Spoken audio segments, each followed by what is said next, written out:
Assalamualaikum warahmatullahi wabarakatuh. Waalaikumsalam warahmatullahi wabarakatuh. Alhamdulillahi rabbil alamin wal aqibatu lil muttaqin wala udwana illa 'alal zalimin. Asyhadu an la ilaha illallah wa asyhadu anna Muhammadan abduhu wa rasuluhu shadiqul wa'dil amin. Wa ala alihi wa ashabihil mujahidin at-tahirin walhamdulillahi rabbil alamin amma ba'd. Hadirin rahimani wa rahmatullah, kita bersyukur kepada Allah karena pada pagi hari ini Allah telah membangunkan kita dari mati kita yang sementara, karena tidur adalah saudaranya mati. Selepas kita menjalankan sholatul lail, sholat tahajud, kita adakan majelis tausiah. Sholat tahajud atau sholatul lail itu sholat sunnah ya, yang diberi hukum muakkad ya, setengah wajib. Bagi Nabi itu wajib karena perintahnya adalah jelas dalam Al-Quran ya. Wa minal laili fatahajjat bihi nafilatan lak. Ya, dari sebagian malam maka bertahajudlah, itu kan perintah sebagai tambahan. Nah ini karena kita nanti di hari akhirat kelak Allah Subhanahu wa taala akan menimbang amal kita. Dilihatnya amal-amal fardu kita. Apabila terjadi kekurangan pada amalan-amalan wajib, maka Allah akan melihat amalan-amalan sunnahnya. Jadi amalan-amalan wajib yang harusnya sempurna di sisi Allah, tapi ada kekurangan ya. Kekurangan itu mungkin saja terjadi ya karena khusyuk dan khudunya kurang, karena syarat dan rukunnya tidak dilakukan dengan baik, dengan sempurna, dan begitu seterusnya, sehingga nanti harus ditempel ya. Kalau tidak ditempel cacat ya, kalau cacat tidak diterima. Untuk itu maka kita di hari itu membutuhkan sekali banyak tembelan untuk menyempurnakan daripada ibadah wajib kita. Maka dicarilah ibadah sunnahnya. Kalau ternyata tidak ditemukan ibadah sunnah, tidak ada yang digunakan untuk menempel, sementara ibadah wajib kita banyak yang perlu ditempel ya, yang harusnya ibadah wajib ya, terutama sholat misalnya harus dilakukan dengan khusyuk, khudu, dengan berjamaah, tepat waktu dan seterusnya. Banyak hal yang harus dijaga, ternyata banyak kekurangan. Maka kalau kita tidak punya tembelan, maka sholatnya kurang. Padahal sholat itu yang pertama-tama akan dihisab nanti di hari kiamat. Nah itu salah satu fungsi daripada sholat tahajud. Fungsi lain itu wa nunazzilu minal qur'ani ma huwa syifa wa rahmatul lil mu'minina wa la yazidul zalimina illa khosaro ya. Fungsi berikutnya, jadi Quran itu diturunkan oleh Allah sebagai obat ya. Sedangkan di dalam sholat pasti kita membaca Al-Quran ya, terutama suratul Fatihah. Itu kalau nggak dibaca dalam sholat, maka sholat kita pasti tidak sah, tidak diterima sholatnya. Jadi ada bacaan Al-Quran di sana. Di samping itu juga ada surat-surat lain yang kita baca setelah suratul Fatihah. Nah ini adalah menjadi obat.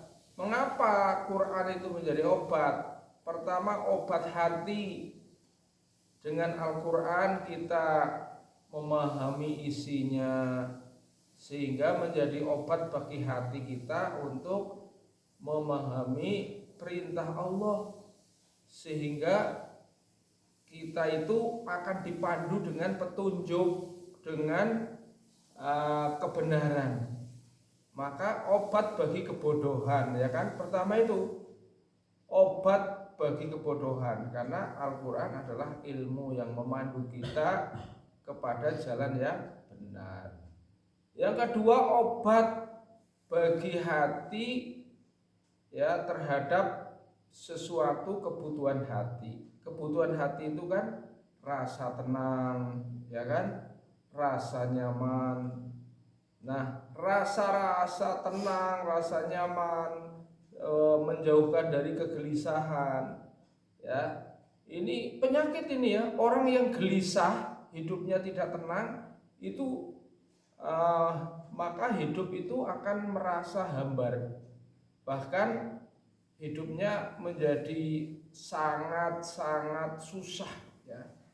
Orang yang hidupnya tidak memperoleh ketenangan itu, ya, walaupun tempat tidurnya dari babut mendut-mendut gitu, ya, tapi hatinya kalut, ya. Mereka bisa saja, orang-orang kaya itu, untuk mendatangkan petugas keamanan, ya, memelihara anjing, mendatangkan polisi untuk menjaganya, tapi tidak mendapatkan rasa tenang, ya. Mereka bisa saja memperoleh makanan yang lezat, yang enak-enak karena duitnya banyak, ya, tapi tidak memperoleh kelezatan, ya. Begitu seterusnya, orang-orang yang hidup di dunia tapi tidak ada amalan akhirat, ya, nampaknya secara fisik hebat, gagah, makmur gitu, ya, tetapi hatinya kosong, melompong, kering, kerontang. Nah ini, maka Al-Quran inilah yang akan menjadi penyejuk hati.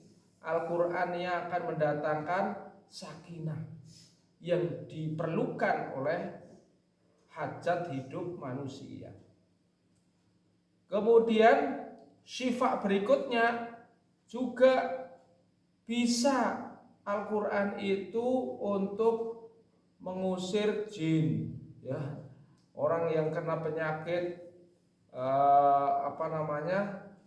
terkena jin, godaan jin, ya, maka seringkali kita lihat ada orang sholat juga malas, ya, ada orang mendem, ya kan, sering kesurupan. Itu penyakit itu, ya, karena apa? Ada jin yang masuk. Nah ini maka harus diobati dengan cara diruqyah. Diruqyah salah satunya, ya, adalah bacaan-bacaan Al-Quran, bacaan-bacaan khusus, surat-surat ruqyah, ya, yang dibaca. Jadi Al-Quran betul-betul merupakan obat. Wa nunazzilu minal Qur'ani ma huwa syifa wa rahmatul lil mu'minin. Bukan hanya sekedar obat, tapi Quran merupakan rahmat, ya. Apa itu rahmat? Rahmat itu adalah penyelamat. Jadi artinya manusia itu hanya akan bisa selamat di sisi Allah itu hanya dengan rahmat. Jadi tanpa rahmat Allah manusia tidak bisa selamat. Mungkin nggak manusia selamat karena hebat amalnya. Sehebat apapun amal manusia dibandingkan dengan kenikmatan, lebih besar mana? Lebih besar kenikmatan. Jadi seseorang tidak boleh sombong, wah amal saya sudah banyak, ya kan? Tapi dibandingkan dengan kenikmatan Allah nggak ada apa-apanya, ya. nanti satu hari ketika manusia disidang di hadapan Allah, di hadapan Qadhi Rabbul Jalil, maka akan dihitung semua amal kebaikannya, ya.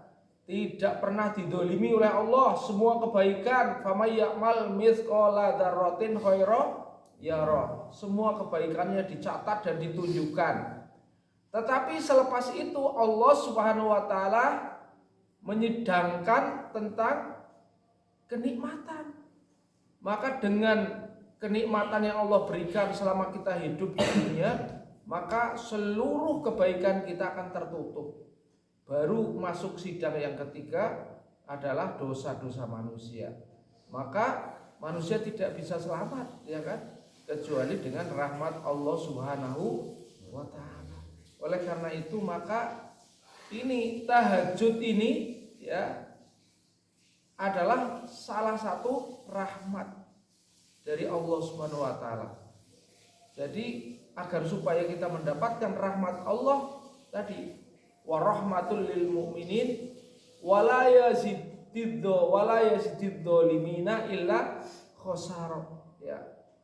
Orang-orang yang dolim tidak pernah mendapatkan rahmat ini, tidak mendapatkan daripada Quran, ya, kecuali dia akan mendapatkan kerugian.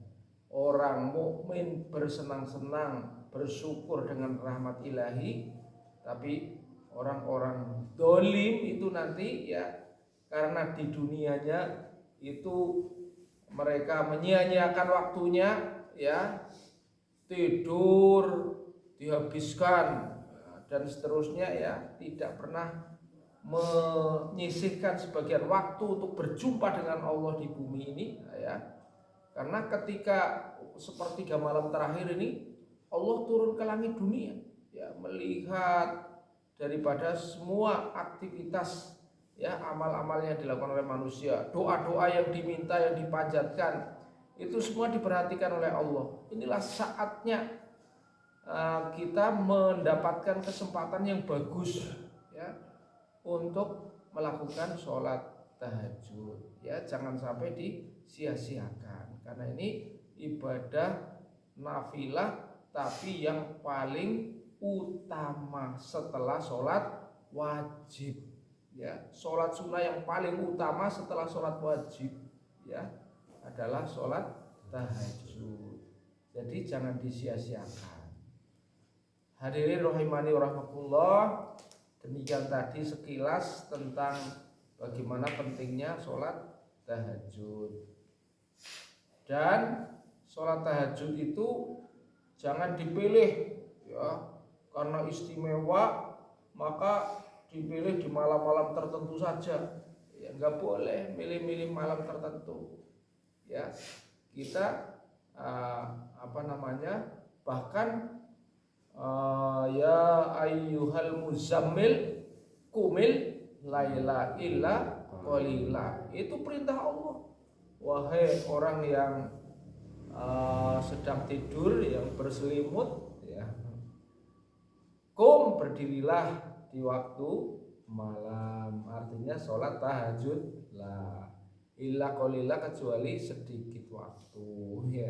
Jadi malah diperbanyak, ya kan, harusnya bukan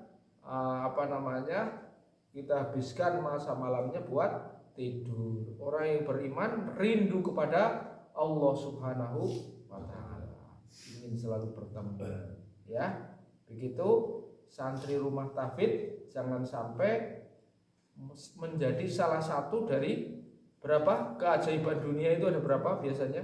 7 atau berapa? Jangan menjadi 7 keajaiban dunia. 7 keajaiban dunia, ya. Jangan sampai masuk santri tahfidz tapi tidak tahajud. Nah, itu ajaib, ya. Santri tahfidz itu adalah orang yang menyisihkan waktunya, ya, berjumpa dengan Allah. Di sanalah kita banyak menghafal Al-Quran, ya, melantunkan Al-Quran dalam sholatnya. Itulah salah satu ciri daripada santri tahfidz. Kalau dulu belum menjadi santri tahfidz, ya, dimaklumi mungkin tidak tahu ya. Sekarang sudah tahu, mari kita jaga diri kita menjadi orang yang mendapatkan kemuliaan di sisi Allah Subhanahu wa taala. Terima kasih atas perhatian, mohon maaf atas kekurangan. Billahi taufik wal hidayah. Wassalamualaikum warahmatullahi wabarakatuh. Waalaikumsalam warahmatullahi wabarakatuh.